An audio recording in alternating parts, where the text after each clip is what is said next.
Hello, everybody. Welcome back to another episode of Perplexity, a mystery podcast. As always, I'm your host, Kadra, and I'm so excited you guys are here joining me for another wild and crazy story. This one, I don't even know what to call this one. It's one of the weirdest stories I have ever heard, and as you all know, I hate clowns. I mentioned that in my mass hysteria episode with the 2016 clown sighting panic and how much that terrified me. So this story is hilarious, but also very upsetting because it involves a potential clown. But you'll see. Before we get into that, as always, as we are at the top of the show, housekeeping things. If you've been enjoying the podcast and you haven't done so yet, please take 2 seconds and hit the star rating option, leave a 5-star review. If you're watching on YouTube, hit the subscribe button, like the videos. It really does help so much. You can also keep up with when new episodes have been released by doing so. And on podcast platforms, you can hit the follow button. It helps so much. It helps boost the podcast up the algorithms so I can get these stories to more people. I don't know why that's how it works, but it does. So thank you in advance for that. Also, I mentioned this last week, but I now have merch on Bonfire, tank tops, t-shirts, sweatshirts, and now I have coffee mugs as well in 2 different designs. So if you haven't bought merch yet and that interests you, you can check the link in the episode description. And thank you so much to people who have already bought merch. That is so cool. I ordered my merch like a day or 2 before you guys did, and my merch is supposed to come, I think, on Monday, and today is Saturday. So you guys should be starting to get that first round of merch around the time that this episode drops. So when you do get your merch, take a photo in it, tag me on Instagram at Perplexity Mystery Podcast. I would love to see you guys in your merch. And I'll be sure to wear mine in next week's episode. And for any other ways to support the podcast, like my Buy Me a Coffee link, so on and so forth, you can always check those links out in the episode description or on my flow code link. And you can always request topics or share crazy stories with me at perplexitymysterypodcast@gmail.com. Also wanted to make a quick shout out to Lithuania because I have some new listeners there. So hello and thank you so much for checking out Perplexity. It means the world. Trigger warning for today's episode. We will be discussing, again, I'm not even really sure what to say here, but it might be upsetting to you. It's a creepy, disturbing, you'll see. Listener discretion is advised, especially for listeners below the age of 13, and sources for today's episode will be available in the show notes. In 1978, the British UFO Research Association Journal published a very strange report. And this is that story. One Tuesday afternoon in May of 1973, near Lake Common in Sandown, Isle of Wight, UK, 2 children were enjoying the beach, exploring on a family vacation. And the children were a girl named Faye, age 7, and a boy around her age that has been left unnamed for reasons unknown. The children were exploring on this nice summer day, and they eventually found their way to the Shanklin and Sandown Golf Club near the airport. There was lush green grass and a lot of wide open space for children to, run, skip, roll around, play tag, as they do. But just as the children had found a new play area, they began to hear something strange. A weird wailing noise similar to a siren on an ambulance. After processing the sound for a few moments, the children naturally became intrigued, and they began to follow the source of the sound. After following the shrieking noise for a while, they arrived at a small clearing. But then the sound ceased. The children, being children, continued to explore and play. They soon came across a small footbridge that went across a bubbling brook, but this is when they discovered they were not alone. This is when the story takes a turn. A 3-fingered hand wearing a blue glove emerged from underneath this wooden footbridge.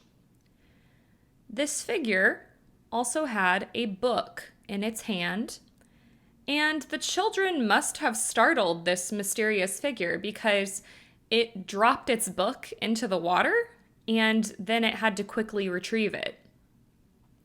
The figure then hopped away from the children with its knees raised high and entered some type of metal hut with no windows. The children, being curious, inched closer to this strange metal hut, and the figure reappeared. This time, they saw a black knobbed microphone in the figure's hand, and the siren noise started back up again. The children, startled, ran a dozen or so yards away, and the boy was quite terrified. But the girl, Faye, continued to be curious. They stood there for a moment, and the noise stopped again. Then, the figure spoke into the microphone, saying, "Hello, are you still there?" The kids slowly returned towards the figure, and this is when they saw it. The figure was about 7 feet tall, with 2 arms, 2 legs, and identifiable facial features that seemed to resemble a scarecrow. 2 triangular markings for eyes, a brown square nose, paper white cheeks, and yellow oval-shaped lips that were motionless when the figure spoke. He had no neck. A yellow pointed hat sat on top of its perfectly spherical head, and frizzy reddish-brown hair poked out from underneath. Protruding from the hat were 2 wooden antennae. Wooden antennae also protruded from the figure's wrists and ankles. Wooden slats poked out from his sleeves and from below his white trousers. The figure also only had 3 digits on each hand and foot. This figure seemed to resemble some type of mixture between an alien, a clown, and a robot. And at this point, you're probably thinking, sorry, what the hell is going on? Is this a made-up nursery rhyme? Is this a story to deter children from going outside? I wish it was, but this is published in a UFO journal.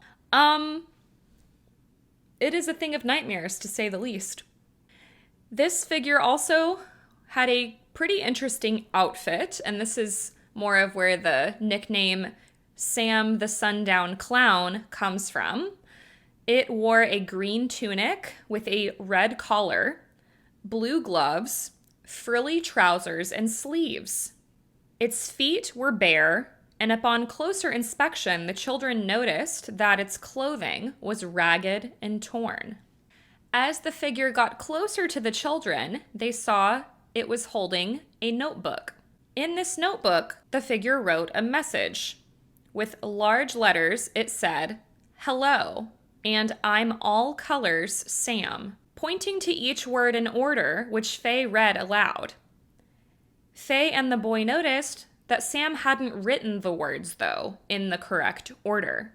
The children then asked Sam about his ragged clothes, and he explained those were the only clothes that he possessed. Sam was also able to speak to the children without his microphone, but when he did so, his mouth remained motionless. The children would later say this made him very difficult to understand, but they still could. Perhaps a form of telepathy? The children also weren't sure how they came to learn so many different things about Sam. But one of the things they learned was that he had the power of omnilingualism, or the ability to understand all languages. He was also able to teleport. He then invited the children into his metal hut and they went inside by crawling through a small flap. And this is giving It movie vibes. Like, you really think it's going to take a creepy turn here, right? Sam then removed his hat, revealing round white ears and sparse brown hair. The metal hut had 2 levels with wallpapered blue and green walls, covered with a pattern of dials, metallic flooring, and pretty plain furniture. A set of wooden chairs and a wooden table, an electric heater, and nothing else other than some papers, pencils, and books. He also hinted to the children that he had another camp closer to the mainland, but he didn't tell them where. Sam was incredibly timid and friendly and spoke very kindly to the children. He told the children he'd been getting his water from the nearby brook, which he would clean first so that it would be safe to drink. And he had been eating wild berries from nearby bushes that he collected during the late afternoon. Then Sam showed the children how he ate these berries. He didn't just pop them into his mouth and chew them up, okay? He would put a berry in his ear, then thrust his head forward and move the berry back and forth between his eyes. And the children said you could see the berry moving from behind his eyes. And then, after doing this back and forth motion between his eyes, the berry would eventually travel into his mouth, and then he could swallow it. Just the weirdest thing ever. He also demonstrated extreme flexibility when he would contort his body to crawl out of a hole in the ground. Despite these creepy abilities, Sam continued with a kind and timid demeanor. He also admitted to the children that he was afraid of humans, to the point where if someone were to attack him, he would not fight back. Given his skin was very oddly pale, the children began to ask him questions about what exactly he was. First, they asked Sam if he was a human, and he said he was not. Then they asked him if he was a ghost, and he replied, "Well, not really, but I am in an odd sort of way." Then the children asked, "Well, what are you then?" And Sam simply replied, "You know." So Sam may be nice, but he's quite cryptic. He then drew a sketch of another figure like him and implied that there were others in the world like him. While he had already introduced himself as Sam, he also told the children he didn't really have a name. So the children continued to spend time with Sam for about a half an hour, and then the children decided it was probably time they should return back to their families. They told the first man they saw that they had just seen a ghost. And Faye would later tell her father of what had happened a few weeks later. This would be on June 2nd, 1973. In the UFO Journal, they refer to Faye's father as Mr. Y. Mr. Y quickly noticed how detailed his daughter's description was of Sam, and he became concerned. It'd be one thing if she told him some silly story without lack of detail, but her story flowed, and she described this figure to the T. She also was very insistent on what she had seen, despite Mr. Y's confused demeanor. So Mr. Y verified this story with the boy that Faye had been with as well. And then Mr. Y thought perhaps this was some type of shared hallucination or a person that was dressed up and just being creepy in the woods.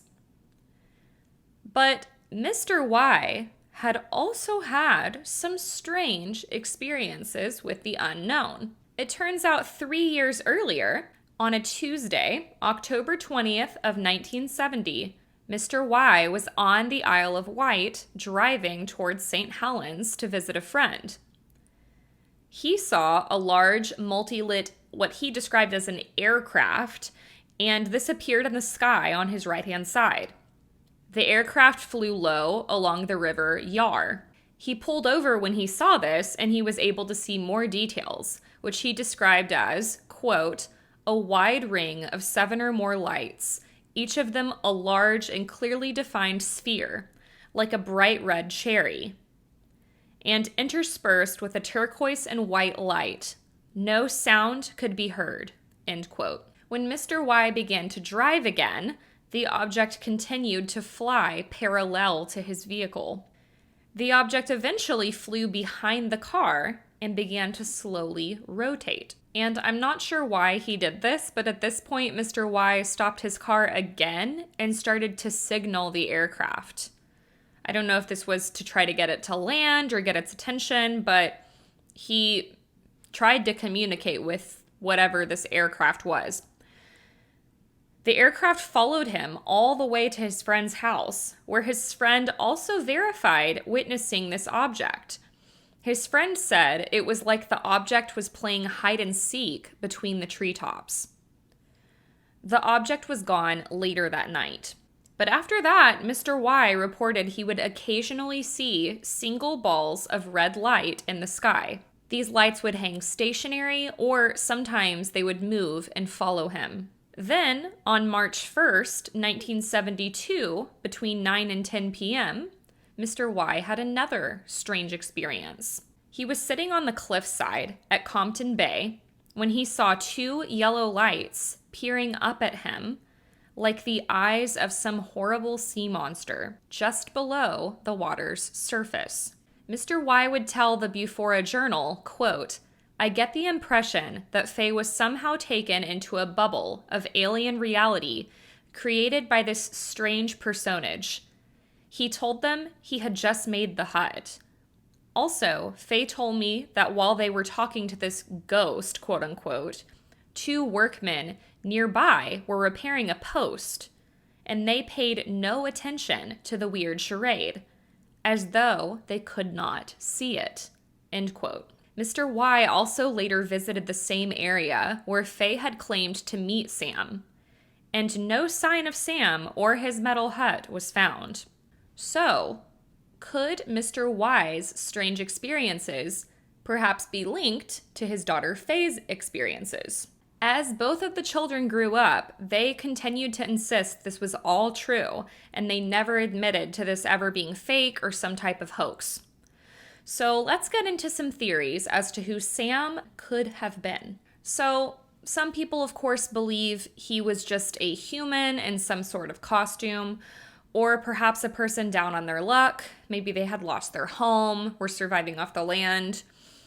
I like to think of it as maybe someone who had worked at a carnival and lost their job, maybe worked as a clown, and they had their old clown outfit on. Who knows?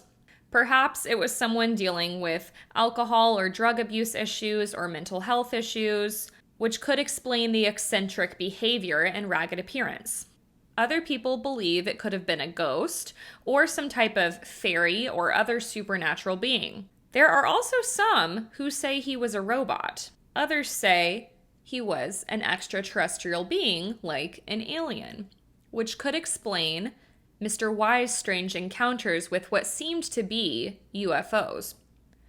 And of course, there are some who say this was all some type of big hoax or prank that the children pulled, because of course children can have wild imaginations, or perhaps it was a shared delusion. In fact, there was no proof that Sam had ever been there, no sign of a metal hut, and it's not like we hear these descriptions of these types of sightings often. So, can anyone verify this? Or perhaps something traumatic happened to the kids that day, and Sam is a character they created as a coping mechanism. But there is an interesting theory that all colors Sam could have been a man in black. Now stay with me here. For comparison, there is another story from September 11th, 1976, and this came from a doctor named Dr. Herbert Hopkins. Hopkins was a family physician, and he was in his home in Maine conducting research on a UFO incident when he had a strange visitor that he described as follows. See if you notice some similarities. Quote, "This character was bald as an egg. He didn't even have eyebrows or eyelashes. It looked like he had smooth plastic skin, like a doll, except that it was dead white in color. His lips were a brilliant ruby red, and he spoke in an expressionless, monotone, scanning speech. He constructed no phrases and sentences, just a sequence of words evenly spaced.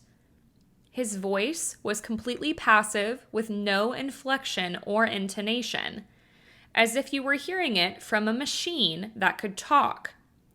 Then I could see that his mouth was a perfectly straight slit. Apparently, he did not have what we call lips, so the lipstick was put on as a decoy. His mouth was more like a ventriloquist dummy." End quote. So I do find it interesting that Dr. Hopkins' description definitely shares some similarities to Faye's. The paleness of the skin, the motionless false lips, the perfectly round head and smooth skin, the strange voice. There are definitely some similarities here. And while we will likely never know what Sam the Sundown Clown was, or if he was even real at all, or if there are others out there like him, this story is certainly perplexing. And that is the story of Sam the Sandown Clown, also known as All Colors Sam. I hope you guys enjoyed this episode. If you did, tell a couple of your friends about it. Tell the world. Get on Apple Podcasts and leave a 5-star review. Leave a 5-star review on whatever podcast platform you're listening on. Or if you're watching on YouTube and you haven't subscribed, hit the subscribe button. And if you have topic requests or you want to share a crazy story of your own with me that I would love to read on the podcast, you can always email me at perplexitymysterypodcast@gmail.com. Be sure to check out the show notes for ways to support the podcast and keep in contact with me. And don't forget, if you want merch, go get your merch on Bonfire now. Check out the episode description link. Thank you guys so much for listening to this horrifying and weird story. I hope you enjoyed it. I hope you guys have an awesome week. Be sure to tune in next week. I will be having on my second guest, and it's going to be a lot of fun. Bye.